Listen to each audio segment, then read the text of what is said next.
এক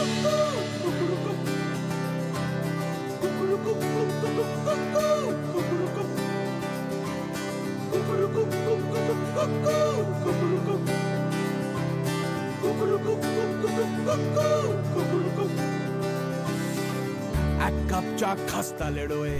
আরে উদয়ন, গানের আওয়াজ পাওয়া যাচ্ছে না উপরে? হ্যাঁ, তাই তো মনে হচ্ছে। এই চলো তো একবার ব্যাপারটা গিয়ে দেখি। হ্যাঁ চল চল। লাইফের চাকা প্যাডেল করেই বছর 20 পার, মানছে না মন কোলবালিশে, পারছি না গুরু আর পারি না সামলে এ জ্বালা সামলে, বারে বারে হয় প্রেমের ঘুড়ি, বোকাটা বোকাটা বোকাটা বোকাটা।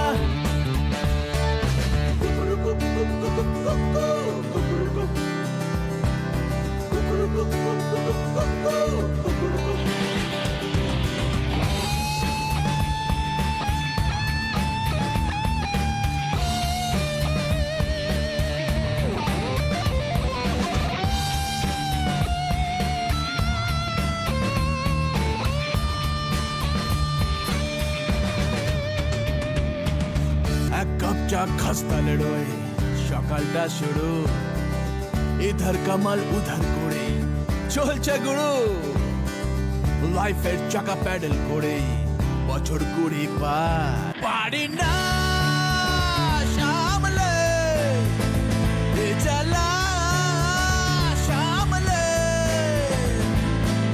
বারে বারে হয় প্রেমের ঘুড়ি, বোকাটা বোকাটা বোকাটা বোকাটা।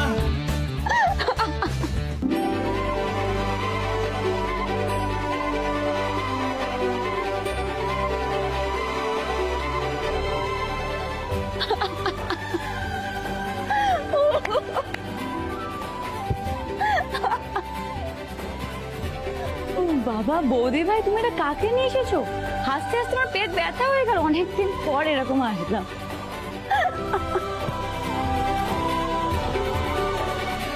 থ্যাংক ইউ ডক্টর পিচিং, থ্যাংক ইউ সো মাচ। শোনো বাপু, একখানি ভুল না হয়ে গেছে, তাই বলে কি সারা জীবন দুঃখ করে ভরকুনো হয়ে মুখ লুকিয়ে বসে থাকবে না তো? হাসতে হবে তো। এই যে সুন্দর জীবনটা ভগবান আমাদের সবাইকে দিয়েছে, এটা তো উপভোগ করতে হবে, হাসি খুশি হয়ে জীবনে এগিয়ে যেতে হবে। একখান ভুল করে ফেলেছো, সেটা থেকে না হয় শিক্ষা নাও, যাতে ওই ভুলটা আর না হয়।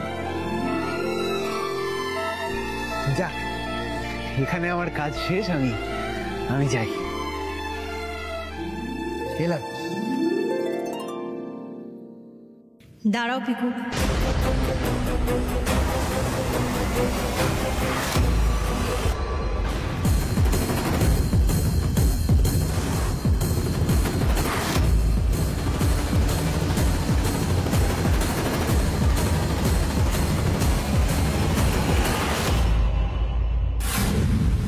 দিদি ভাই তুমি কি বলছো? এটা পিকু? পিকু, এবার তোমার ছদ্মবেশটা ছাড়ো।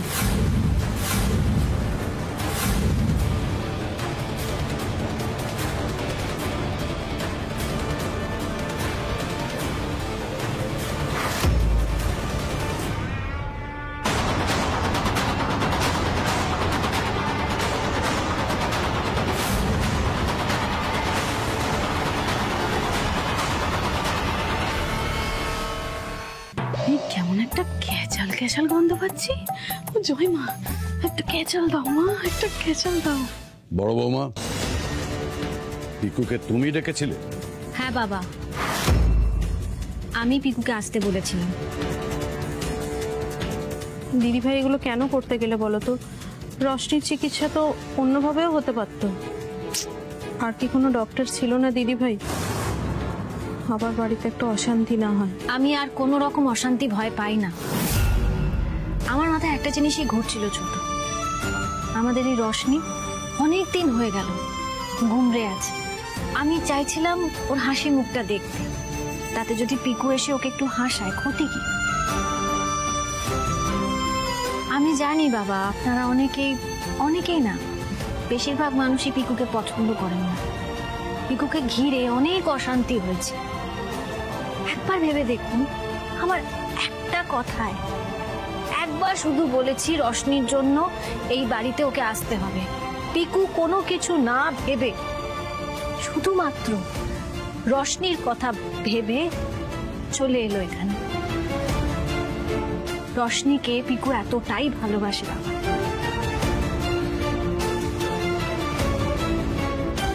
বাবা, এর থেকে কি প্রমাণিত হচ্ছে না যে এই ছেলেটা, যার টাকা পয়সা কিছু নেই, একটা বড় মন আছে, সে আমাদের এই রশনিকে সারাটা জীবন আগলে রাখবে, ভালোবাসা দিয়ে ভরিয়ে দেবে ওর জীবনটা।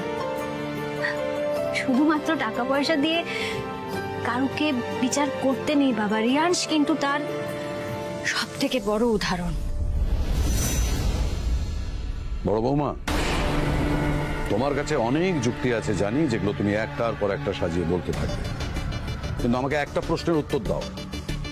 রোশনির অভিভাবক হিসেবে তোমার আমাকে জানানোটা প্রয়োজন ছিল নাকি? এটা আমি ভুল করেছি বাবা, আমি স্বীকার করছি। আসলে আমি ভেবেছিলাম যে আমি যদি আগে থেকে সবাইকে জানিয়ে দিই তাহলে হয়তো আপনি বারণ করবেন, আপনি নিষেধ করবেন, তাই বলিনি আপনাকে। কিন্তু আপনারা তো সবাই প্রত্যক্ষ করলেন যে এই মেয়েটা আমাদের রশনি কতদিন ধরে গুমড়ে পড়েছিল, মুখে এক ফোঁটা হাসি ছিল না। আজ পিকু আসার পরে পুরোটা পাল্টে গেল রশনি। এখন দেখুন না, মুখে কেমন হাসি ফুটেছে মেয়েটার মুখে। এতে কি প্রমাণিত হলো না যে পিকু ও জীবনে থাকলে ওর জীবনের সব অন্ধকার মুছে যাবে, রশনি জীবনটা আলোয় ভরে উঠবে। আপনার একটা সিদ্ধান্ত দুটো মানুষের জীবন পাল্টে দিতে পারে বাবা।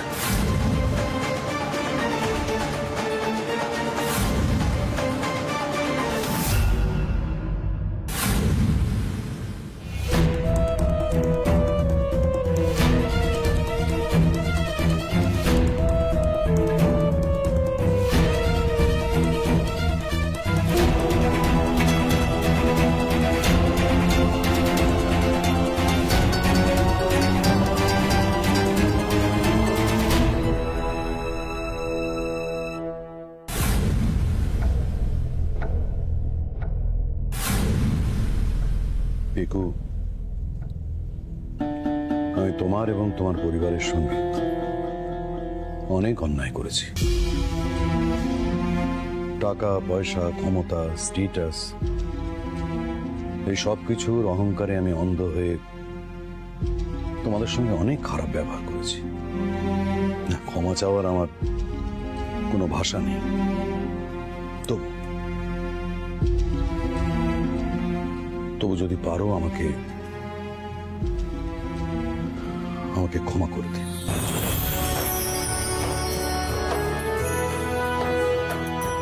পিকু, আমার বরাবরই বিশ্বাস ছিল যে তুমি একজন ভালো মানুষ, কিন্তু আমি যাই বিশ্বাস করে থাকি না কেন, সেই বিশ্বাসের উপর ভর করে আমি তোমার জন্য কিছু করে উঠতে পারিনি। তাই আমিও ক্ষমা চাইছি, পারলে আমাকেও ক্ষমা করো। দাদা প্লিজ, তুমি এরকম ভাবে আমায় বলো না। তুমি তো জানো তোমায় আর বৌদিকে আমি কোন চোখে দেখি। তুমি সত্যি খুব ভালো একটা কাজ করলে পিকু। আমার ননদটাকে অন্ধকার থেকে আলোয় তুমি আনতে পারলে। পিকু, ক্ষমা করে দিই। আজকে আপনারা সবাই আমায় যে ভালোবাসাটা দেখালেন, যে সম্মানটা দেখালেন, সেটা আমি চিরকাল মনে রাখবো। আপনারা যদি আমায় পারমিশন দেন,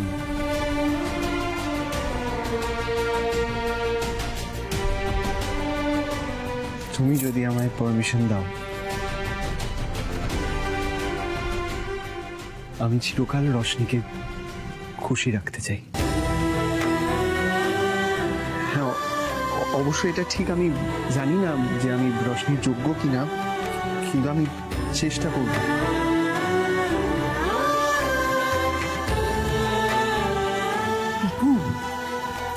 আমার এই রোশনি ও বেশি কিছু চায় না, ওই দামি গাড়ি বাড়ি এসব কিচ্ছু চাই না। ও চায় একটা কাছের মানুষ যে সব সময় ওকে আগলে রাখবে, ওকে সুখে আনন্দে ভরিয়ে রাখবে, সর্বোপরি একজন ভালো বন্ধু হয়ে ওর পাশে সব সময় থাকবে, ওকে ভালোবাসবে। আমার বিশ্বাস বিপু, তুমি সেই মানুষ যে সব সময় আমার এই রোশনির পাশে থাকবে, ওকে আগলে রাখবে, ওকে ভালোবাসায় ভরিয়ে রাখবে।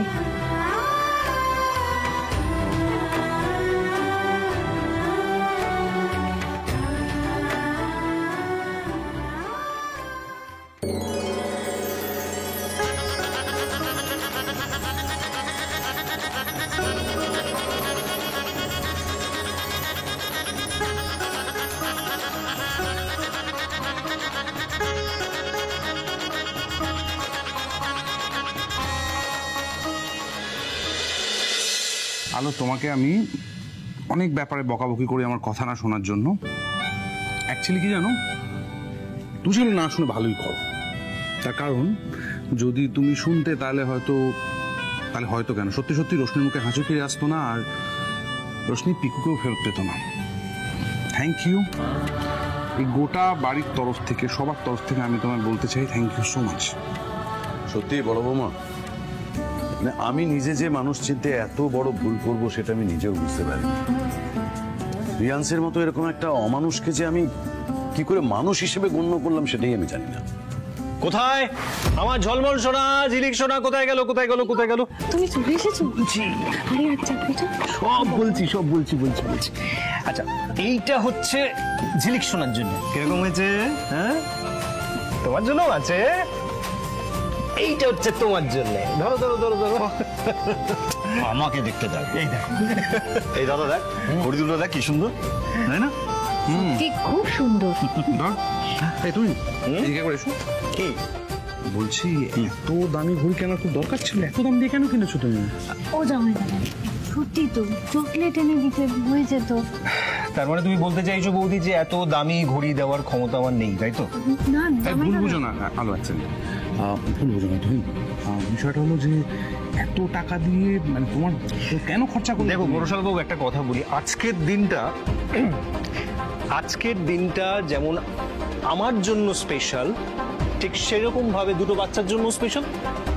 তার কারণ হচ্ছে আমার ক্ষমতা এবং আমার জোর অনুযায়ী আমি আজকে একটা চাকরি জোগাড় করেছি। সত্যি? তুমি চাকরি পেয়েছো জামাই দাদা? আগে হলে হয়তো আমি ভাবতাম ঠিকই, কিন্তু আজকে আর সেই ভাবার জায়গাটা নেই। তার কারণ হচ্ছে এই বাড়িতে প্রায় প্রত্যেকটা মানুষের কাছ থেকে এক সময় আমাকে শুনতে হয়েছে যে আমি প্যারাসাইট, আমি পরজীবী। আমার মনে হয় আজ থেকে আর সেটা শুনতে হবে না। কি ছোট ছেলে, তাই তো? না, আজ থেকে আর তোমাকে এই প্যারাসাইট শব্দটা শুনতে হবে না। তুমি না, কংগ্রাচুলেশনস। Thank you.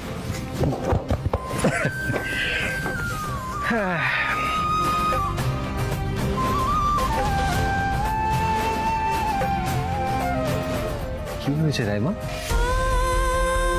সত্যি এবার আমাদের ভালো দিন আসবে তো? তুমি আসবে। আমাকে আর এই বাড়িতে মাথা নিচু করে থাকতে হবে না?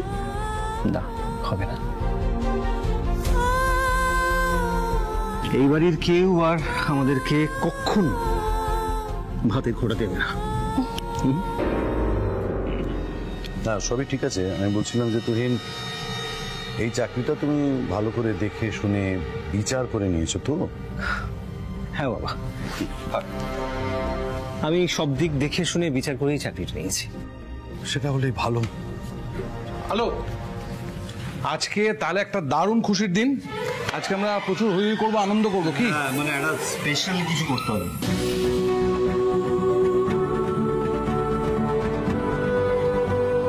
ও মা, দেখো দেখো দেখো, আমার ছোট নাতনিকে কি সুন্দর দেখতে লাগছে।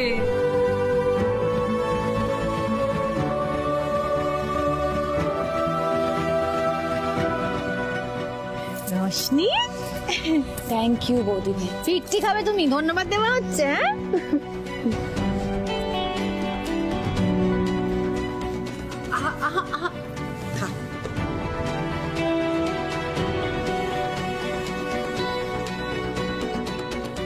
আর কিন্তু কোনো কান্নাকাটি নয়, হ্যাঁ ঠিক আছে? এই হাসি মুখটা যেন সবসময় থাকে।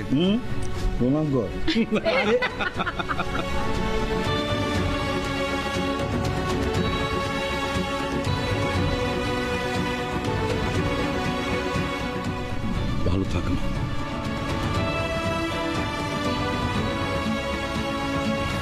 এখন সবাই চলে এসেছে, এখন আমরা একটা গেম খেলবো। এই গেম খেলবো? কি গেম খেলবো শুনি? আমরা সবাই এখন ক্রিকেট খেলবো, গার্লস ভার্সেস বয়েজ। তাড়াতাড়ি চলো বাইরে। এই কোথায় যাচ্ছিস? বাইরে যাবি না, বৃষ্টি আসবে। আচ্ছা বাইরে যাবো না, কিন্তু আমরা ঘরে খেলবো, কিন্তু খেলবো। ওদি চলো একটু ভালো করে হারাই তোমাকে। হারাই আমাদের, আমি জানি মহিলারা জিতবে, মেয়েরা না সব ব্যাপারে এগিয়ে থাকে, এটা তো এগিয়ে থাকবে। তোমরা কি করবে বাড়ির পুরুষ মানুষরা?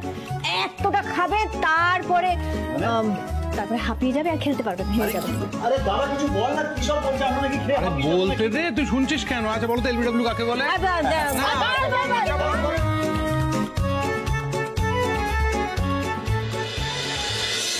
এবার টিম করতে হবে, কারণ আমরা মেয়েরা তোমাদের সাথে থাকবো না। সরো তুমি। ওকে চলে আসো তো, আমি এখানে। সামনে চলে এসো।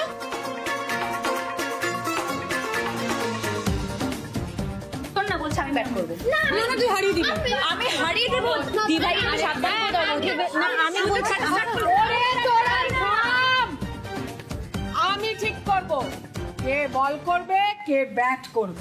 নমস্কার, আর কিছুক্ষণের মধ্যে শুরু হতে চলেছে এজ ভার্সেস এসপিএল, মানে Sinharoy versus Sinharoy premier league. আর সেটা লাইভ টেলিকাস্ট করছি আমি, আপনাদের সবার প্রিয় বেবি ডান্স। এই কি হচ্ছে নাকি? কি হচ্ছে নাকি? দিদি কি লিখে তো কাট করে দেবে।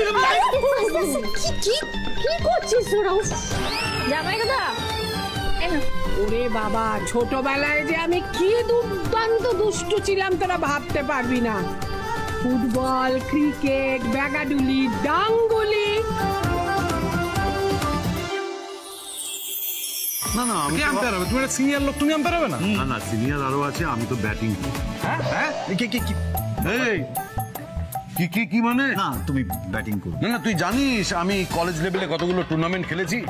হ্যাঁ তখন বাঘা বাঘা বোলার ছিল, সব বোলারের মাথার উপর দিয়ে না সিক্সার মারতাম, আর বলগুলো ওইখানে পড়তো আর মেয়েরা কুড়িয়ে নিয়ে আসতো। এখন তো তোমার হাড় ওখানে।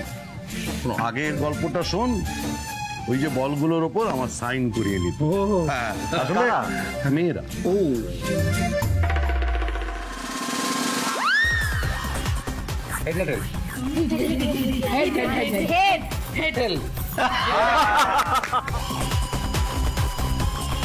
আরে জিও টসে জিতে গেছে ছেলেরা, তাহলে কি নেবে তারা? ব্যাটিং না ফিল্ডিং?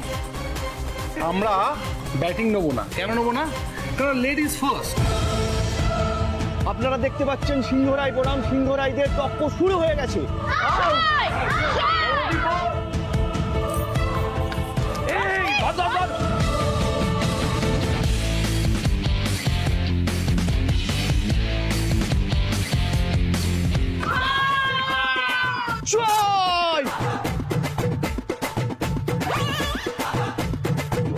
আবার একটা চার। রোশনি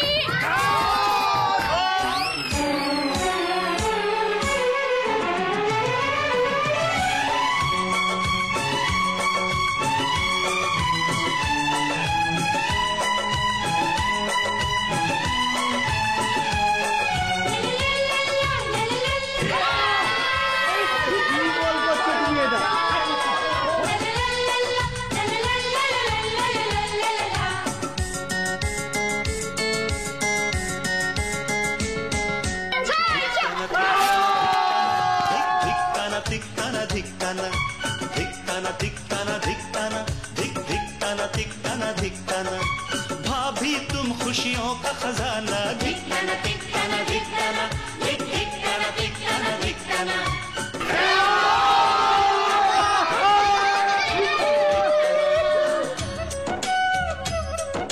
এবার নেমেছে প্রচন্ড অভিজ্ঞ প্লেয়ার বেবি। সবাই কিন্তু তাকে দেখে সাবধানে থাকবেন, প্রত্যেকটা বলে 6 মারতে পারে কিন্তু বেবি। এই বেবি হাতে ব্যাট, এই বল আসছে,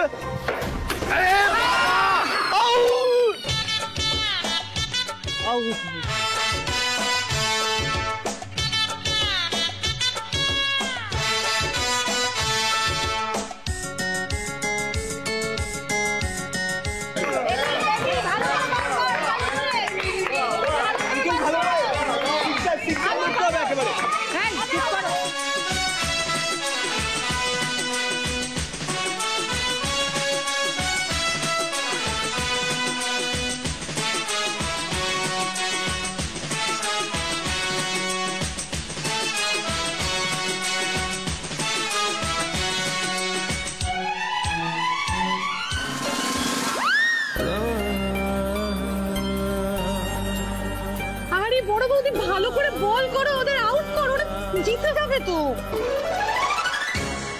कर कैच वरना मैच में तूने है मात खाना।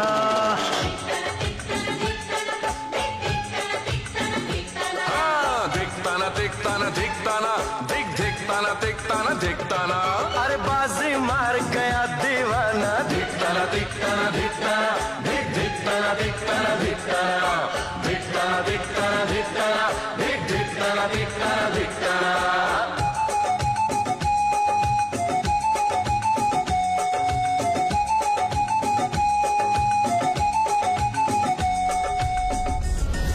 এদিকে ছেলেদের হাতে 1 উইকেট আর 6 রান বাকি। হারাতেই হবে, আউট করো। এই 6 ক্যাচ ক্যাচ ক্যাচ।